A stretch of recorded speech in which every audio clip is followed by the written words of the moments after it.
আজকে আমরা আল ওয়ালিদাইন জামে মসজিদ, এই জায়গার নাম কি জানো? ছাতির চর মধ্যপাড়া কেরানীগঞ্জ, এখানে এসেছি।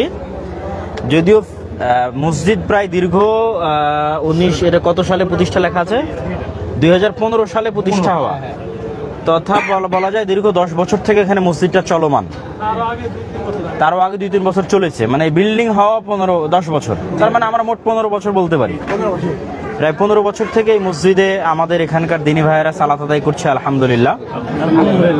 বাট সব জায়গাতেই যেহেতু ইবলিস সমগ্র পৃথিবীতে কাজ করতেছে, তার সেনাবাহিনী কাজ করতেছে, তো মানুষদের মধ্যেও তার দোসররা আছে, থাকবে।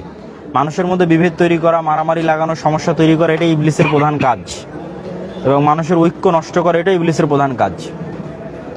তো যারাই হোক, কে বা কাহারা, আমরা নাম উচ্চারণ করে বা কোনো কিছু করে আমরা পরিবেশ নষ্ট করতে চাই না।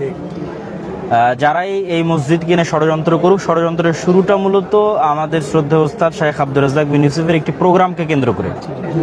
যে তার আগে মোটামুটি সবই ছিল, উনি এখানে প্রোগ্রাম করছেন, এটি শুনতে পেরে তাকে যারা সহ্য করতে পারে না বা দেখতে পারে না, তাদের একটা গ্রুপ বা যারাই হোক, তারা মূলত চেষ্টা করে পুরো মসজিদটাই দখলে নিয়ে নেয় জোরপূর্বক। ইন্না লিল্লাহি ওয়া ইন্না ইলাইহি রাজিউন, যা আমাদের জন্য খুবই দুঃখজনক এবং খুবই কষ্টদায়ক একটি ঘটনা ছিল। এবং তারপর থেকে আলহামদুলিল্লাহ, বিশেষ করে প্রশাসনের যে সহযোগিতাটা এবং এই স্থানীয় যে উপজেলার যে দায়িত্বশীল, তার যে সহযোগিতা, পাশাপাশি আমাদের স্থানীয় যারা নেতা আছে, বিভিন্ন রাজনৈতিক দলের হোক অথবা আমাদের দিনী ভাইয়েরা হোক, তাদের সকলের সহযোগিতা, এবং আমাদের বংশালের ইসাক ভাই, তার কথা না বললেই নয়, এরকম অনেকের সহযোগিতার ভিত্তিতে আলহামদুলিল্লাহ এই বিষয়টা সুরাহা হয়। তবে প্রশাসনের প্রতি আমরা শুকরিয়া আদায় করি যে তারা আমাদের এই মসজিদকে নতুনভাবে ফিরিয়ে পেতে সহযোগিতা করেছে, আলহামদুলিল্লাহ। পাশাপাশি আমরা আরও নিশ্চিত করতে চাই যে আমাদের মানসিকতাটা আসলে কেমন হওয়া দরকার। আলহামদুলিল্লাহ, মসজিদ সব কিছু ঠিকঠাক হওয়ার পরও যখন আমি এখানে খোঁজ নেই বা জুমার খুতবা দেওয়ার জন্য আসি, তখন দেখা যাচ্ছে সেটি নিয়ে আর এক নতুন অধ্যায় শুরু হয়, যে আমি যেন এখানে জুমার খুতবা দিতে না পারি, জুমার খুতবায় যেন না আসি, এবং ভীত সন্ত্রস্তকরণ, চাপ প্রয়োগ, এমনকি আমাদের ইসাক ভাই পর্যন্ত আমাকে বললো যে আব্দুল্লাহ ভাই, আমি গ্যারেন্টি দিতে পারছি না, আপনি যেন না। তো আমি আসলে হতাশ হইনি এবং হাল ছাড়িনি। আমি ভাইদেরকে বললাম যে আপনাদেরকে কারা সহযোগিতা করতেছে, অসহযোগিতা করছে, তাদের নাম এবং মোবাইল নাম্বার দেন। যেহেতু আমি এর আগেও সরকারের উচ্চ পর্যায়ে যখন যোগাযোগ করি আমাদের ধর্মমন্ত্রীর সাথে, যেহেতু উনি আমাদের আলাদা সব প্রতিষ্ঠানেই গেছে এবং বহু প্রোগ্রামে ওনার সাথে আমার কয়েকবার দেখা সাক্ষাৎ হয়েছে, এবং বাংলাদেশে যতগুলো ধর্মীয় ঘরানা আছে তাদের সবগুলোরই টপ পর্যায়ে যারা দায়িত্বশীল নেতৃত্ব পর্যায়ের আছে, তাদের সবার সাথে যোগাযোগ এবং কথাবার্তা আছে, এবং আলহামদুলিল্লাহ সবাই আমাদের সম্পর্কে একটা ভালো ধারণা রাখে।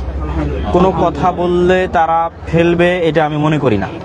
তো সেই কনফিডেন্সের জায়গা থেকেই মূলত আমি এখানে আসতে চেয়েছি এবং আসার বিষয়ে অটল থেকেছি। যখন দিনী ভাইয়েরা জানতে পেরেছে যে আমি আসবই, তারপরও তারা সাহস করেনি যে আমাকে এই মসজিদে নিয়ে আসতে পারবে। তখন তারা এখান থেকে 10-12 কিলোমিটার দূরে আর একটা মসজিদ এবং মাদ্রাসা, সেখানে যেন আমি জুমার খুতবা দেই, সেটার ব্যবস্থা করেছে তারা, এবং সেটা আমাকে জানানোও হয়েছে। এবং রাস্তায় যখন এখানে এসে পৌঁছি, তখনও তারা একই কথা বলেছে। তখন আমি আমার মানসিকতা তাদের সামনে তুলে ধরেছি যে আজকের এই মসজিদে যদি একজন মুসল্লিও না থাকে, 5 জনও যদি মুসল্লি থাকে, তবুও আমি এখানে জুমার খুতবা দিব ইনশাল্লাহ। তো আমার অন্তরে যেটা ছিল সেটা ওখানে বলিনি, অন্তরের কথাটা খুতবাই বলেছি। অন্তরের কথাটা ছিল যে এখানে খুতবা দিতে গিয়ে যদি আজকে এখানে শহীদ হওয়া লাগে, তা আমি সবার 1 নাম্বার আগের কাতারে থাকবো ইনশাল্লাহ। এইটা জুমার খুতবাতে উল্লেখ করেছি। তো এই যে অটল এবং অটুট মানসিকতা, এটাই কিন্তু, এবং ধৈর্য। আপনি কারো প্রতি উস্কানি দিবেন না, কারোর বিরুদ্ধে কিছু বলবেন না, দাওয়াত দিবেন সফট ওয়েতে, পজিটিভ ওয়েতে, নেগেটিভ কিছু বলবেন না, যেগুলো আমরা বক্তব্যে তুলে ধরলাম। এবং আমরাও লাইভের মাধ্যমে সারা বাংলাদেশে যারাই আমাদের ভালোবাসেন, আহলুল হাদিস, সালাফি, কোরআন এবং সঠিক আকীদার দাওয়াত সারা বাংলাদেশে করছেন, তাদের সবার প্রতি আমার উদাত্ত আহ্বান, আপনারা যদি এতটুকু আমি নিশ্চিত করতে পারি ইনশাল্লাহ যে আমাদের আলহামদুলিল্লাহ আমাদের অনেক দিনী ভাই এই জিনিসগুলো বুঝে, তারপরে হয়তো অনেকের মধ্যে ভুল ত্রুটি থাকতে পারে। আমরা যদি উস্কানিমূলক কোনো কথা না বলি, কাউকে আঘাত করে তুই বেদাতি, তুই মুশরিক, এই ধরনের কিছু না বলি, পজিটিভ ওয়েতে ভাই এটা সত্য, এটা হক, এটা সুন্নাত, এটা তাওহীদ, এই পজিটিভ ওয়েতে রাসূল সাল্লাল্লাহু আলাইহি ওয়াসাল্লাম এবং আল্লাহ সুবহানাহু ওয়া তাআলার কথা বলে যদি দাওয়াত দেই, তা আমি বিশ্বাস করি যে এই জুলাই আগস্ট পরবর্তী বাংলাদেশে কোথাও আমাদের দাওয়াতি কাজে কোনো সমস্যা হবে না ইনশাআল্লাহ। আর যদি সমস্যা হয় তো আজকে যেমন জীবনের রিস্ক নিয়ে আমি এখানে উপস্থিত হয়েছি, আমার এতটুকু ওয়াদা থাকলো জাতির কাছে, বাংলাদেশের যে জায়গায় সমস্যা হোক আপনারা যোগাযোগ করিয়েন। আমি আব্দুল্লাহ বিন আব্দুর রাজ্জাক আমার সর্বোচ্চটা কি নিজের জীবন দেওয়া, সর্বোচ্চটা দিয়ে সেখানে সত্য প্রতিষ্ঠা করার চেষ্টা করবো ইনশাআল্লাহ।